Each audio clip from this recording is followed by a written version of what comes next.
If you missed K-9s for Kids graduation 2014, please take a moment to see what it was all about. We want to find the dog's highest purpose. Every dog is not meant to be a service dog. But this does not mean that he does not have a higher purpose.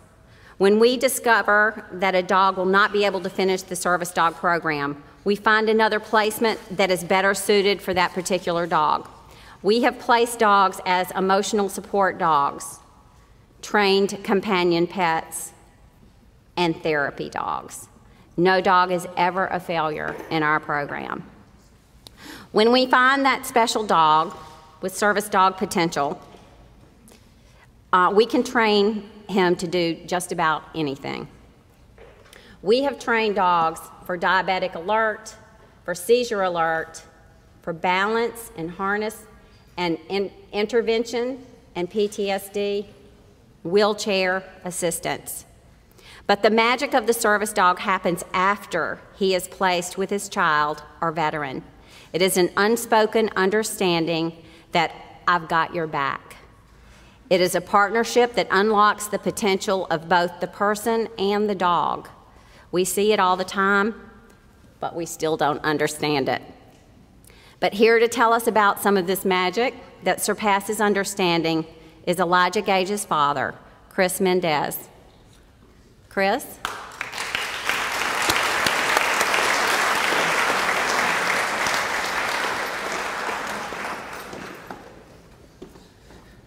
Dang, Connie, how am I supposed to follow that, huh?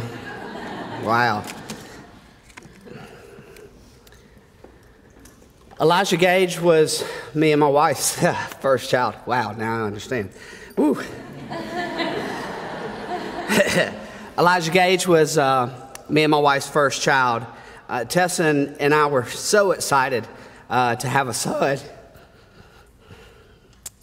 that we could love and raise as our own. We were filled with dreams and expectations for him, such as college, his first date, the prom, playing football and baseball, and just being a happy child and us being a part of that. When Elijah was a toddler, we began seeing behaviors that just didn't quite seem right. When he fell down and hurt himself, he never cried or showed emotion. He always played by himself. He would hide from everyone. He really wouldn't play with his toys, and he would isolate, and he seemed to be afraid of just about everything. As new parents, the children don't come with instruction manuals, as most of y'all know from the hospital. So, you know, we just thought he was a late bloomer. You know, and we were in denial that something might be different with our child. When Elijah was 5 years old, we took him, 4 or 5, we took him to the doctor, and the doctor informed us that Elijah had Asperger Syndrome.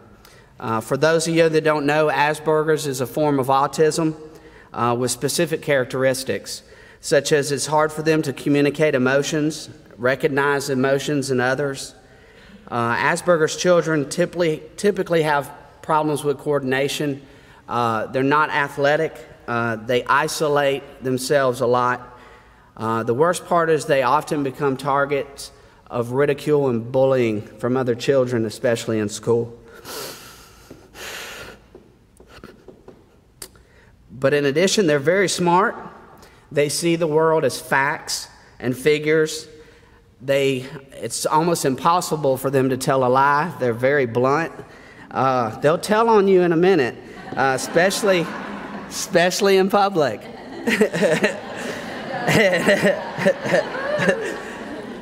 But they also are extremely intelligent. They tend to excel at school, and they tend to excel in their careers after school as well. Once we had this diagnosis, Tessa and me and our family, we all sprang into action. We wanted to learn as much as we could about Asperger's and find the best resources for Elijah and get him some help. When Elijah started school, the Asperger's characteristics became so much more worse. It was obvious he didn't fit in. It was obvious he hated going to school. It was obvious that the teachers and staff did not understand my son. And it was obvious that we needed some more help. So again, we went into action. We made appointments with doctors, counselors, psychiatrists, medications, programs, family interventions, many talks at the dinner table and on the couch. Nothing seemed to help. In fact, things were getting worse. We tried educating his teachers at school, but they still treated Elijah like a problem child and tried to isolate and ignore my son. We tried setting up social events and inviting his classmates, hoping that this would help, but no one ever showed up. Elijah became more isolated. He wouldn't communicate with anyone, especially us, anymore. He was having frequent meltdowns, became inconsolable. And just before Elijah got Emma, the school was calling us multiple times per week to come pick up our son. Not because he was sick, because they didn't understand him. I would see the fear in my son's eyes every morning as I put him in the car. And I would see the terror in his eyes every day when I picked him up. And I knew he was screaming to me without saying a word, "Daddy, please don't make me go back there." I was angry, hurt, and frustrated. Why was this happening to us? Why could we not find a way to fix this? Why wasn't anything working? Tessa and I went from having hopes and dreams for our child to trying to figure out just how to get through the next 24 hours. Both of us knew for a fact that we were losing the fight with Asperger's, and we were quickly losing our son. We were desperate for help. My mother, Elijah's Donna, was our greatest advocate. She sprang into action over and over again, researched service dogs, and found, thank God, K-9s for kids. Even though I had my doubts about how a service dog was going to help my son, I knew we had to do something or my son may disappear from us forever. So when Emma, this beautiful golden retriever here, completed the service dog program, Tessa and Nana took Elijah Gaige to meet and train with her and then bring her home. I was not at that first meeting. My wife and my mother went, but when she got home, she told me it was magic. It was amazing. It was a miracle that from the very first moment they met, they were inseparable. I still don't understand what it is about Emma that held the key to bringing my child back into the world, back to life, but she's done it. The connection between Elijah and Emma was instantaneous and forever life-changing for all of us. I used to worry all the time that Elijah Gaige would not have a single good memory about his childhood. He never laughed, he never had fun, he never had friends, and he never wanted to go anywhere or do anything. After Elijah got Emma, our home quickly became different. We were all different. We laughed, we played, we joked, we shared feelings, we went on trips. There was no more isolation. There was no more terror and fear. Elijah and Emma come home from school now every day, anxious and excited to go outside and ride their bikes or run around or play ball or just share their day with us.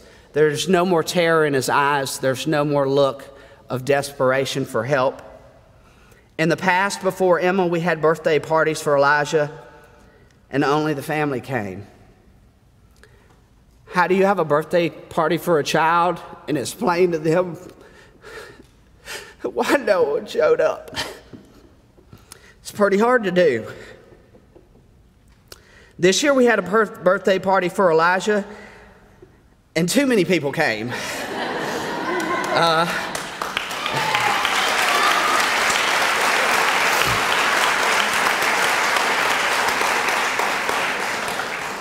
His whole class came, lots of friends from other class. We were worried we were going to run out of hot dogs and hamburgers, and it was absolutely wonderful to see my child running around with other children and having a great time, and them accepting him for who he was. This year, Elijah was on the flag committee at school. He was elected secretary of his class. He learned to surf, and as y'all saw, he taught Emma how to surf. He went to space camp, and he has fun doing everything. A whole new world has opened up to him because of K-9 for Kids and Emma. Emma held that key. Not the doctors, not the therapists, not the psychiatrists, not all the presents, not all the spoiling, not all the love and kisses and hugs we gave him. Nothing ever really helped. But Emma held the key to unlock the pain and fear from the imprisoning power of autism where Elijah Gaige was hidden. And in the process, Emma gave us our son back. She gave us our expectations and hopes for him back. She gave us back our dreams and a possible wonderful future for my son. Elijah, we all love you. And we love you too, Emma. Thank you.